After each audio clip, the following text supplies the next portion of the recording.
दैनिक Bible पठन दिन 12। पुराना नियम genesis chapter 25, genesis chapter 26। Ibrahim ने फिर विवाह किया। उसकी नई पत्नी का नाम कतूरा था। कतूरा ने जिम्रान, योशान, मदना, मिद्यान, यिशबाक और शूह को जन्म दिया। योशान शबा और ददान का पिता हुआ। ददान के वंशज अश्शूर और लुम्मी लोग थे। मिद्यान के पुत्र एपा, एपेर, हनोक, अबीद और अल्दा थे।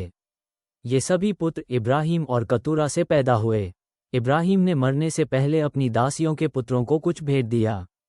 इब्राहिम ने पुत्रों को पूर्व को भेजा। उसने इन्हें इसहाक से दूर भेजा। इसके बाद इब्राहिम ने अपनी सभी चीज़ें इसहाक को दे दीं। इब्राहिम 175 वर्ष की उम्र तक जीवित रहा। इब्राहिम धीरे धीरे कमज़ोर पड़ता गया और भरे पूरे जीवन के बाद चल बसा। उसने लंबा भरपूर जीवन बिताया और फिर वह अपने पुरखों के साथ दफनाया गया। उसके पुत्र इसहाक और इश्माइल ने उसे मकपेला की गुफा में दफनाया। ये गुफा सोहर के पुत्र एप्रोन के खेत में है। यह ममरे के पूर्व में थी। यह वही गुफा है जिसे इब्राहिम ने हित्ती लोगों से खरीदा था। इब्राहिम को उसकी पत्नी सारा के साथ दफनाया गया। इब्राहिम के मरने के बाद परमेश्वर ने इसहाक पर कृपा की और इसहाक लहरोई में रहता रहा। इश्माइल के परिवार की यह सूची है। इश्माइल इब्राहिम और हाजिरा का पुत्र था। हाजिरा सारा की मिस्री दासी थी। इश्माइल के पुत्रों के ये नाम हैं। पहला पुत्र नबायोत था, तब केदार पैदा हुआ, तब अदबेल, मिबसाम, मिश्मा, दूमा, मस्सा, हदर, तेमा, यतूर, नापीश और केदमा हुए। ये इश्माइल के पुरों के नाम थे। हर एक पुत्र के अपने पड़ाव थे जो छोटे नगर में बदल गए। ये 12 पुत्र अपने लोगों के साथ 12 राजकुमारों के समान थे। इश्माइल 137 वर्ष जीवित रहा। इश्माइल के लोग हवीला से लेकर शूर के पास मिस्र की सीमा और उससे भी आगे अश्शूर के किनारे तक घूमते रहे और अपने भाइयों और उनसे संबंधित देशों में आक्रमण करते रहे। यह इसहाक की कथा है। इब्राहिम का एक पुत्र इसहाक था। जब इसहाक 40 वर्ष का था तब उसने रिबका से विवाह किया। रिबका पद्दनराम की रहने वाली थी। वह अरामी बतूएल की पुत्री थी और लाबान की बहन थी। इसहाक की पत्नी बच्चे नहीं जन सकी, इसलिए इसहाक ने यहोवा से अपनोई पत्नी के लिए प्रार्थना की। यहोवा ने इसहाक की प्रार्थना सुनी और यहोवा ने रिबका को गर्भवती होने दिया। जब रिबका गर्भवती थी तब वह अपने गर्भ के बच्चों से परेशान थई। लड़के उसके गर्भ में आपस में लिपट के एक दूसरे को मारने लगे। रिबका ने यहोवा से प्रार्थना की और बोली, मेरे साथ ऐसा क्यों हो रहा है? यहोवा ने कहा, तुम्हारे गर्भ में 2 राष्ट्र हैं।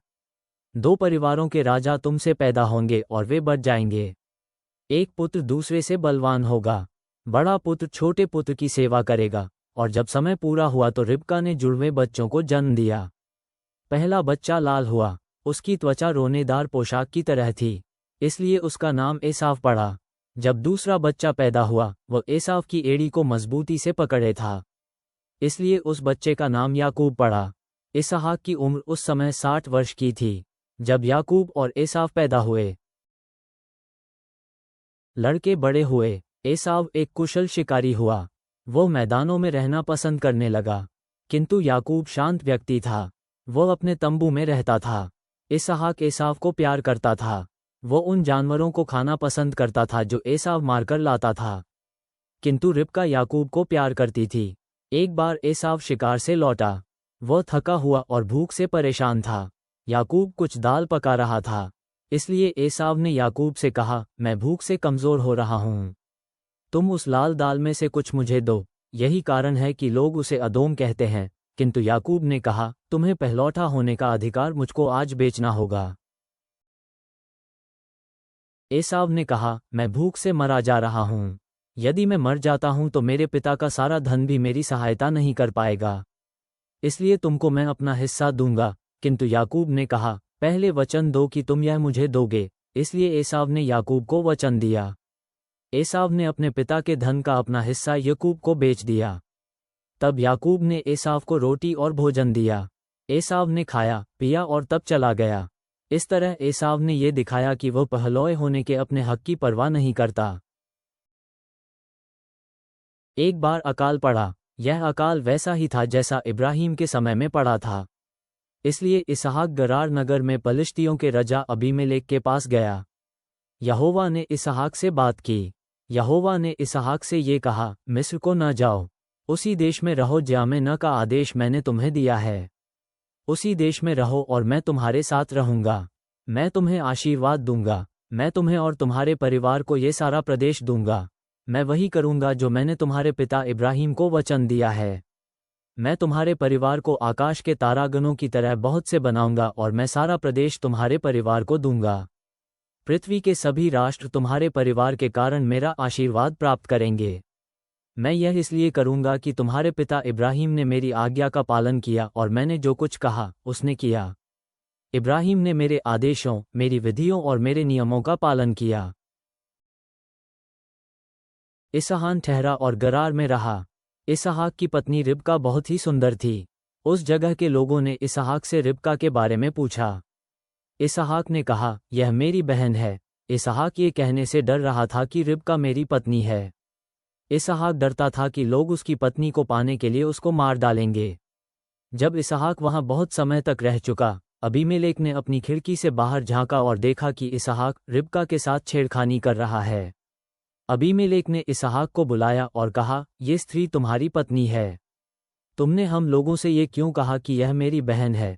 इसहाक ने उससे कहा, मैं डरता था कि तुम उसे पाने के लिए मुझे मार डालोगे। अबीमेलेक ने कहा, तुमने हम लोगों के लिए बुरा किया है। हम लोगों का कोई भी पुरुष तुम्हारी पत्नी के साथ सो सकता था, तब वो बड़े पाप का दोषी होता। इसलिए अबीमेलेक ने सभी लोगों को चेतावनी दी। उसने कहा, इस पुरुष और इस स्त्री को कोई चोट नहीं पहुंचाएगा। यदि कोई इन्हें चोट पहुंचाएगा तो वह व्यक्ति जान से मार दिया जाएगा। इसहाक ने उस भूमि पर खेती की और उस साल उसे बहुत फसल हुई। यहोवा ने उस पर बहुत अधिक कृपा की। इसहाक धनी हो गया। वो अधिक से अधिक धन तब तक बटोरता रहा जब तक वह धनी नहीं हो गया। उसके पास बहुत सी रेवड़े और मवेशियों के झुंड थे। उसके पास अनेक दास भी थे। सभी पलिश्ती उससे डाह रखते थे। ये पलिश्तियों ने उन सभी कुओं को नष्ट कर दिया जिन्हें इसहाक के पिता इब्राहिम और उसके साथियों ने वर्षों पहले खोदा था। पलिश्तियों ने उन्हें मिट्टी से भर दिया। और अबीमेलेक ने इसहाक से कहा, हमारा देश छोड़ दो, तुम हम लोगों से बहुत अधिक शक्तिशाली हो गए हो। इसलिए इसहाक ने वह जगह छोड़ दी और गरार की छोटी नदी के पास पड़ाव डाला। इसहाक वहीं ठहरा और वहीं रहा। इसके बहुत पहले इब्राहिम ने कई कुएं खोदे थे। जब इब्राहिम मरा तो पलिश्तियों ने मिट्टी से कुओं को भर दिया। इसलिए वहीं इसहाक लौटा और उन कुओं को फिर खोद डाला। इसहाक के नौकरों ने छोटी दी के पास एक कुआं खोदा। उस कुएं से एक पानी का सोता फूट पड़ा। तब गरार के गड़ेरिये उस कुएं की वजह से इसहाक के नौकरों से झगड़ा करने लगे। उन्होंने कहा, ये पानी हमारा है। इसलिए इसहाक ने उसका नाम एसेक रखा। उसने ये नाम इसलिए दिया कि उसी जगह पर उन लोगों ने उससे झगड़ा किया था। तब इसहाक के नौकरों ने दूसरा कुआं खोदा। वहां के लोगों ने उस कुएं के लिए भी झगड़ा किया। इसलिए इसहाक ने उस कुएं का नाम सित्रा रखा। इसहाक वहां से हटा और दूसरा कुआं खोदा। उस कुएं के लिए झगड़ा करने कोई नहीं आया। इसलिए इसहाक ने उस कुएं का नाम रहोबोत रखा। इसहाक ने कहा, यहोवा ने यहाँ हमारे लिए जगह उपलब्ध कराई है। हम लोग बढ़ेंगे और इसी भूमि पर सफल होंगे। उस जगह से इसहाक बेरशेबा को गया। यहोवा उस रात इसहाक से बोला, मैं तुम्हारे पिता इब्राहिम का परमेश्वर हूँ। डरो मत, मैं तुम्हारे साथ हूँ और मैं तुम्हें आशीर्वाद दूंगा। मैं तुम्हारे परिवार को महान बनाऊंगा। मैं अपने सेवक इब्राहिम के कारण ये करूंगा। इसलिए इसहाक ने उस जगह यहोवा की उपासना के लिए एक वेदी बनाए। इसहाक ने वहां पड़ाव डाला और उसके नौकरों ने एक कुआं खोदा। अबीमेलेक गरार से इसहाक को देखने आया। अबीमेलेक अपने साथ सलाहकार अहुज्जत और सेनापति पीकोल को लाया। इसहाक ने पूछा, तुम मुझे देखने क्यों आए हो? तुम इसके पहले मेरे साथ मित्रता नहीं रखते थे।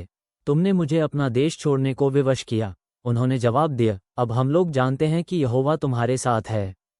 हम चाहते हैं कि हम तुम्हारे साथ एक वाचा करें। हम चाहते हैं कि तुम हमें एक वचन दो। हम लोगों ने तुम्हें चोट नहीं पहुंचाई, अब तुम्हें यह वचन देना चाहिए कि तुम हम लोगों को चोट नहीं पहुंचाओगे। हम लोगों ने तुमको भेजा, लेकिन हम लोगों ने तुम्हें शांति से भेजा। अब साफ है कि यहोवा ने तुम्हें आशीर्वाद दिया है। इसलिए इसहाक ने उन्हें दावत दी। सभी ने खाया और पिया।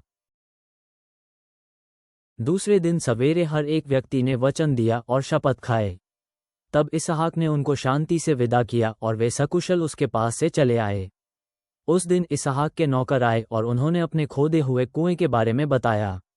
नौकरों ने कहा, हम लोगों ने उस कुएं से पानी पिया, इसलिए इसहाक ने उसका नाम शिबा रखा और वह नगर अभी भी बेरशेबा कहलाता है। जब एसाव 40 वर्ष का हुआ, उसने हित्ती स्त्रियों से विवाह किया। एक बेरी की पुत्री यहूदीत थी, दूसरी एलोन की पुत्री बाशमत थी। इन विवाहों ने इसहाक और रिबका का मन दुखी कर दिया। नया नियम, मैथ्यू चैप्टर 10:1 से 31। सो यीशु ने अपने 12 शिष्यों को पास बुलाकर उन्हें दुष्टात्माओं को बाहर निकालने और हर तरह के रोगों और संतापों को दूर करने की शक्ति प्रदान की। उन 12 प्रेरितों के नाम ये हैं। सबसे पहला शमौन, जो पतरस कहलाया, और उसका भाई अंद्रियास, जब्दी का बेटा याकूब और उसका भाई यूहन्ना, फिलिप्पुस, बरतुल्मै, थोमा, कर वसूलने वाला मत्ती, हलफै का बेटा याकूब और तद्दै, शमौन जिलौत और यहूदा इस्करियोती, जिसने उसे धोखे से पकड़वाया था। यीशु ने इन 12 को बाहर भेजते हुए आज्ञा दी, गैर यहूदियों के क्षेत्र में मत जाओ तथा किसी भी सामरी नगर में प्रवेश मत करो, बल्कि इस्राएल के परिवार की खोई हुई भेड़ों के पास ही जाओ और उन्हें उपदेश दो, स्वर्ग का राज्य निकट है। बीमारों को ठीक करो, मरे हुओं को जीवन दो, कोढ़ियों को चंगा करो और दुष्टात्माओं को निकालो। तुमने बिना कुछ दिए प्रभु की आशीष और शक्तियां पाई हैं, इसलिए उन्हें दूसरों को बिना कुछ लिए मुक्त भाव से बांटो। अपने पटुके में सोना, चांदी या तांबा मत रखो। यात्रा के लिए कोई झोला तक मत लो। कोई फालतू कुर्ता, चप्पल और छड़ी मत रखो, क्योंकि मजदूर का उसके खाने पर अधिकार है। तुम लोग जब कभी किसी नगर या गांव में जाओ तो पता करो कि वहां विश्वासयोग्य कौन है। फिर तब तक वहीं ठहरे रहो जब तक वहां से चल न दो।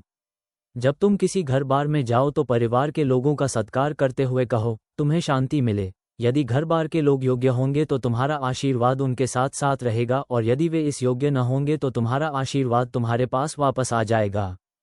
यदि कोई तुम्हारा स्वागत न करे या तुम्हारी बात न सुने तो उस घर या उस नगर को छोड़ दो और अपने पांव में लगी वहां की धूल वहीं झाड़ दो। मैं तुमसे सत्य कहता हूं कि जब न्याय होगा, उस दिन उस नगर की स्थिति से सदोम और अमोरा नगरों की स्थिति कहीं अच्छी होगी। सावधान, मैं तुम्हें ऐसे ही बाहर भेज रहा हूं जैसे भेड़ों को भेड़ियों के बीच में भेजा जाए। सो सांपों की तरह चतुर और कबूतरों के समान भोले बनो। लोगों से सावधान रहना, क्योंकि वे तुम्हें बंदी बनाकर यहूदी पंचायतों को सौंप देंगे और वे तुम्हें अपने आराधनालयों में कोड़ों से पिटवाएंगे। तुम्हें शासकों और राजाओं के सामने पेश किया जाएगा, क्योंकि तुम मेरे अनुयायी हो। तुम्हें अवसर दिया जाएगा कि तुम उनकी और गैर यहूदियों को मेरे बारे में गवाही दो। जब वे तुम्हें पकड़े तो चिंता मत करना कि तुम्हें क्या कहना है और कैसे कहना है, क्योंकि उस समय तुम्हें बता दिया जाएगा कि तुम्हें क्या बोलना है। याद रखो, बोलने वाले तुम नहीं हो, बल्कि तुम्हारे परम पिता की आत्मा तुम्हारे भीतर बोलेगी। भाई अपने भाइयों को पकड़वा कर मरवा डालेंगे, माता पिता अपने बच्चों को पकड़वाएंगे और बच्चे अपने माँ बाप के विरुद्ध हो जाएंगे। वे उन्हें मरवा डालेंगे। मेरे नाम के कारण लोग तुमसे घृणा करेंगे, किंतु जो अंत तक टिका रहेगा उसी का उद्धार होगा। वे जब तुम्हें एक नगर में सताएं तो तुम दूसरे में भाग जाना। मैं तुमसे सत्य कहता हूं कि इससे पहले कि तुम इस्राएल के सभी नगरों का चक्कर पूरा करो, मनुष्य का पुत्र दोबारा आ जाएगा। शिष्य अपने गुरु से बड़ा नहीं होता और न ही कोई दास अपने स्वामी से बड़ा होता है। शिष्य को गुरु के बराबर होने में और दास को स्वामी के बराबर होने में ही संतोष करना चाहिए। जब वे घर के स्वामी को ही बेल्ज़ेबुल कहते हैं, तो उसके घर के दूसरे लोगों के साथ तो और भी बुरा व्यवहार करेंगे। इसलिए उनसे डरना मत, क्योंकि जो कुछ छिपा है सब उजागर होगा, और हर वो वस्तु जो गुप्त है प्रकट की जाएगी। मैं अंधेरे में जो कुछ तुमसे कहता हूँ, मैं चाहता हूँ उसे तुम उजाले में कहो। मैंने जो कुछ तुम्हारे कानों में कहा है, तुम उसकी मकान की छतों पर चढ़कर घोषणा करो। उनसे मत डरो जो तुम्हारे शरीर को नष्ट कर सकते हैं, किंतु तुम्हारी आत्मा को नहीं मार सकते। बस उस परमेश्वर से डरो जो तुम्हारे शरीर और तुम्हारी आत्मा को नरक में डालकर नष्ट कर सकता है। एक पैसे की 2 चिड़ियाओं में से भी एक तुम्हारे परम पिता के जाने बिना और उसकी इच्छा के बिना धरती पर नहीं गिर सकती। अरे तुम्हारे तो सिर का एक एक बाल तक गिना हुआ है। इसलिए डरो मत, तुम्हारा मूल्य तो वैसी अनेक चिड़ियाओं से कहीं अधिक है। नीतिवचन प्रोवर्ब्स चैप्टर 1:20-33। बुद्धि तो मार्ग में ऊंचे चढ़ पुकारती है, चौराहों पर अपनी आवाज उठाती है। शोर भरी गलियों के नुक्कड़ पर पुकारती है, नगर के फाटक पर निज भाषण देती है। अरे भोले लोगों, तुम कब तक अपना मोह सरल राहों से रखोगे? उपहास करने वालों, तुम कब तक उपहासों में आनंद लोगे? अरे मूर्खों, तुम कब तक ज्ञान से घृणा करोगे? यदि मेरी फटकार तुम पर प्रभावी होती तो मैं तुम पर अपना हृदय उंडेल देती और तुम्हें अपने सभी विचार जना देती। किंतु क्योंकि तुमने तो मुझको नकार दिया जब मैंने तुम्हें पुकारा, और किसी ने ध्यान न दिया जब मैंने अपना हाथ बढ़ाया था। तुमने मेरी सब सम्मतियां उपेक्षित की और मेरी फटकार कभी नहीं स्वीकारी। इसलिए बदले में मैं तेरे नाश पर हंसूंगी। मैं उपहास करूंगी जब तेरा विनाश तुझे घेरेगा। जब विनाश तुझे वैसे ही घेरेगा जैसे भीषण बबूले सा बवंडर घेरता है, जब विनाश जकड़ेगा और जब विनाश तथा संकट तुझे डुबो देंगे, तब वे मुझको पुकारेंगे किंतु मैं कोई भी उत्तर नहीं दूंगी। वे मुझे ढूंढते फिरेंगे किंतु नहीं पाएंगे, क्योंकि वे सदा ज्ञान से घृणा करते रहे और उन्होंने कभी नहीं चाहा कि वे यहोवा से डरें। क्योंकि वे मेरा उपदेश कभी नहीं धारण करेंगे और मेरी ताड़ना का तिरस्कार करेंगे। वे अपनी करनी का फल अवश्य भोगेंगे, वे अपनी योजनाओं के कुफल से अघाएंगे। सीधों की मनमानी उन्हें ले डूबेगी, मूर्खों का आत्मसुख उन्हें नष्ट कर देगा। किंतु जो मेरी सुनेगा वह सुरक्षित रहेगा, वह बिना किसी हानि के भय से रहित वह सदा चैन से रहेगा। सार्वभौम प्रभु, तू वो परमेश्वर है जो सब कुछ देखता और जानता है, यहाँ तक कि मानवीय योजनाओं के माध्यम से अपनी इच्छा को पूरा करता है। जैसे हम परिवार संबंधों और प्रबंधन में तुझे सम्मान देने के महत्व पर चिंतन करते हैं, जहाँ हम असफल हुए हैं वहाँ हमें दोषी ठहरा। हमें सब बात को पवित्र रखने और पूरे हृदय, आत्मा और शक्ति से तुझे प्रेम करने में मदद कर। हम तेरी सच्चाई के गवाह साहस के साथ बने और ऐसी जिंदगियां जिए जो तेरे नाम को महिमा प्रदान करें। मसीह हमारे प्रभु के द्वारा, आमेन।